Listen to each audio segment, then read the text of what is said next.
In the heart of Chicago, a young man named Ethan Miller found himself caught in a storm of doubts. Ethan was 29, a hard-working software engineer who had always prided himself on being loyal, focused, and deeply committed to his relationships. For 2 years, he had been dating Madison Clark, a vibrant and ambitious woman who worked as a marketing consultant in the city. Madison was charismatic, with a natural ability to light up any room she walked into. She loved books, long walks by Lake Michigan, and the coffee shops tucked away in quiet Chicago neighborhoods. Their relationship had been filled with laughter, shared dreams, and promises whispered in quiet moments. But as time passed, Ethan began to notice subtle shifts, tiny details that unsettled his heart. He wasn't sure if they meant anything at first. A missed call here, a delayed response to a text there. Still, something inside him told him that Madison wasn't the same woman he had first met. Ethan's closest friend, Ryan Carter, had always been skeptical about love. Living in New York City and working as a journalist, Ryan had seen countless stories of broken trust. Sometimes the signs are in plain sight, Ryan once told him over a late-night phone call. You just have to pay attention. People show you the truth even when they don't speak it.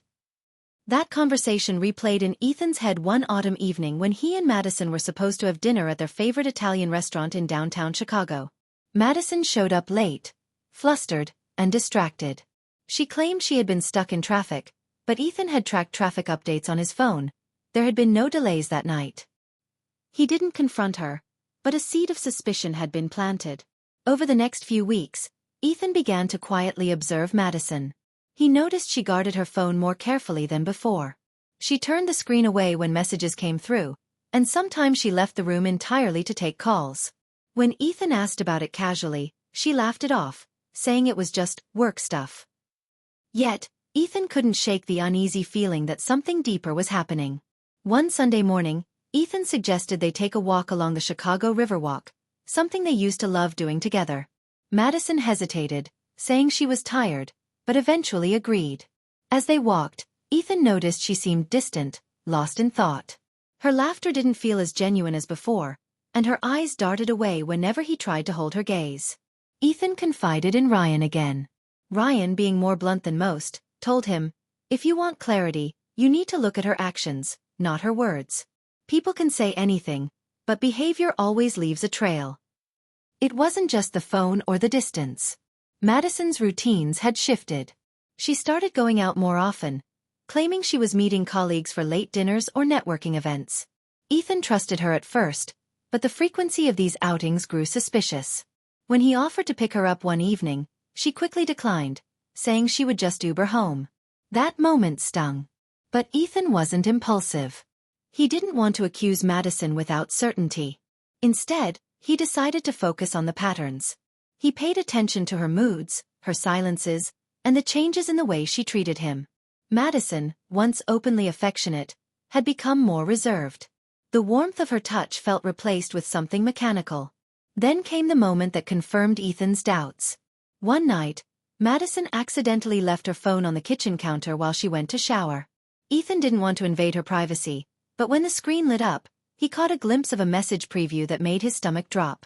It was short but revealing, someone asking if she had gotten home safely last night. The tone of the message felt personal, far beyond work. Ethan didn't touch the phone. Instead, he sat quietly in the living room, staring at the wall, his heart heavy. He realized that trust, once broken, is hard to rebuild.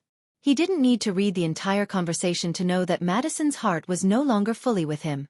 The next morning, Ethan asked Madison to meet him at a quiet cafe near Lincoln Park. It was a place they had often visited in the early days of their relationship, sipping coffee and planning their future together. The air was thick with memories as they sat across from each other.